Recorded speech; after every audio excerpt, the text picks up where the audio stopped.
3, 2, 1, end of test. King with a go.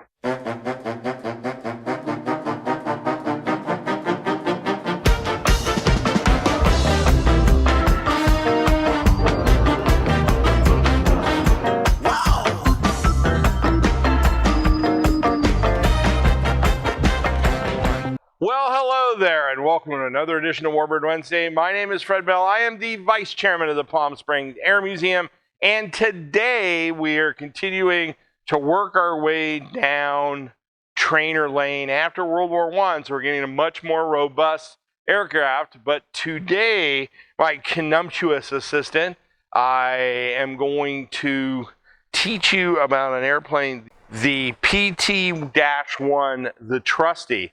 But first, what the hell is this on my head? You gonna throw me a few carrots here or some sugar cubes? All right, I'm gonna go ahead and toss this off camera to Jason, my trusty assistant here, my consumptuous assistant. We're gonna go ahead and use a Newport as the backup aircraft today because we do not have a PT-1 Trusty, but I will go ahead and throw up a plan view. Greg can throw up a plan view in the video edit of the good old Trusty. Now the Trusty was, we're done with kites, we're done with boxes, we're done with, we're starting to get into where we understand airfoils, we understand what's going on, and we're building airplanes out of metal. They're getting more robust. This aircraft was designed and flown in the 1921 time frame. It was introduced in 1923. Fairly high build rate of 221. Now, it was under the TW3 type designation from the United States Army Air Service. Remember, we're not into the Army Air Force yet. We're in that kind of, we haven't gone to the point where we're getting ready to go to war, so we're still thinking about all that kind of stuff. Now, there's some homework for you. Trusty Warbird Wednesday. See how I worked it in there, Jason? The Trusty Warbird Wednesday, folks.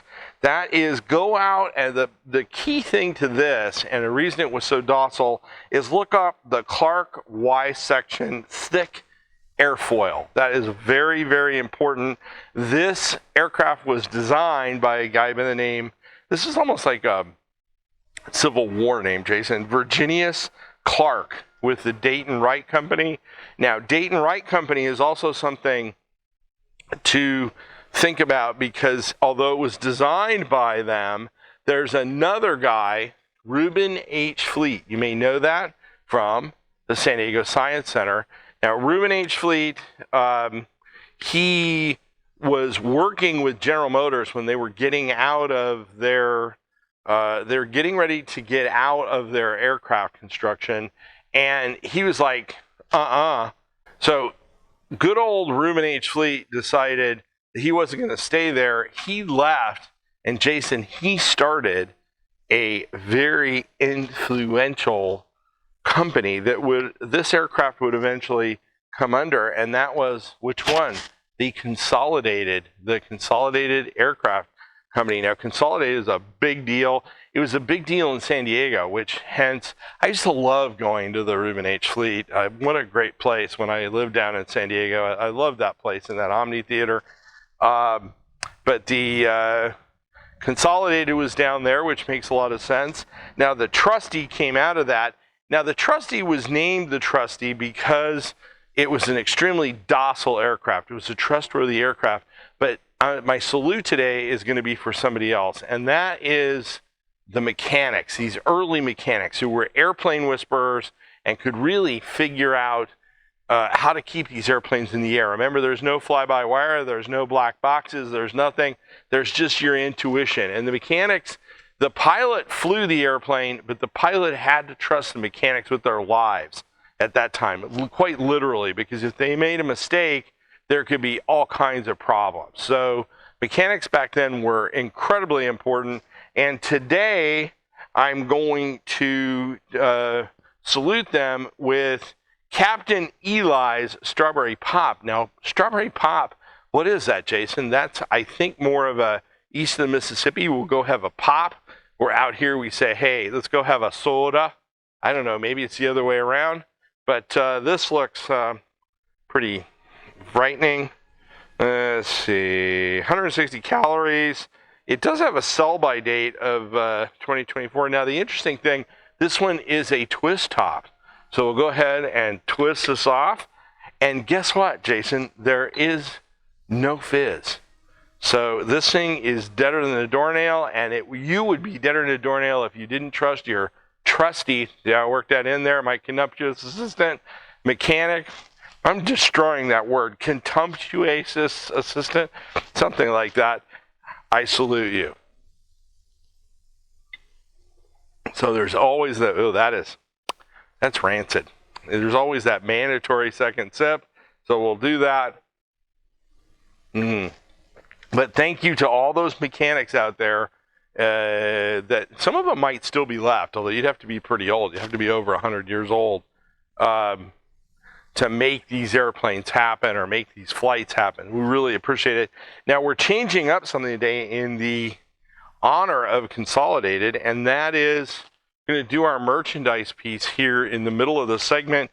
And of course, we have the Consolidated PBY, the Catalina. Now, the nice thing about the Catalina is that this is a metal model, ages 14 and up. If you want to get one of these, we have a Catalina in our inventory.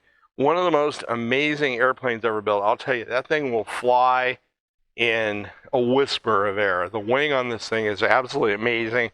It's an amazing search plane. Click on that link. Jason will literally float down to the store, or float down to the post office, get you one from our store, and get it out to you. So click on that link. We'd love to have you do that.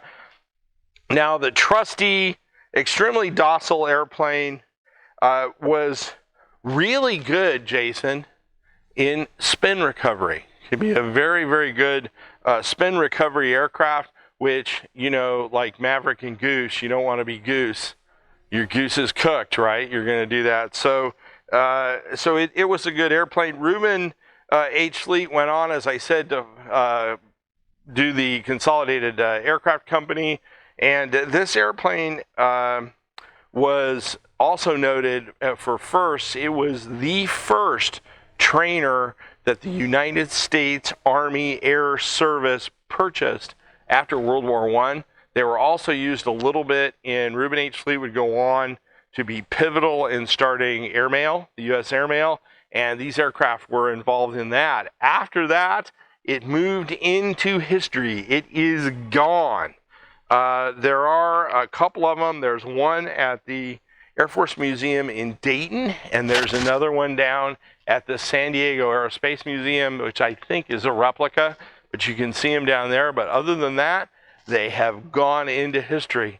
Now, if you came across us on Facebook or YouTube and you like what you see and you like one-take aircraft videos, forward to us to a friend. We would love to have you do that. Subscribe, give us a like, give us a comment. We love your comments.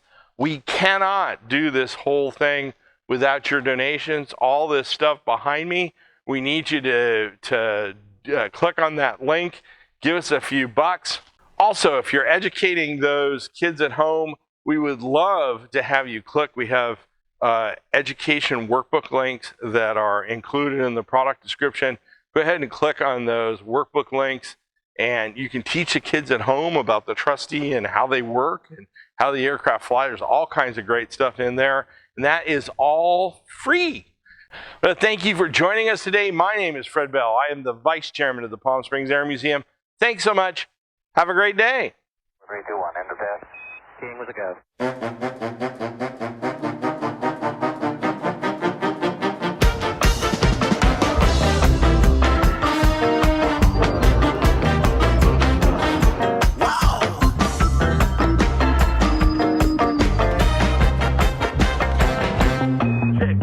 Rise to the blessed day, all my fears have gone away. I guess this means I'm here to stay. Yeah, I'm ready to fly, ready to fly.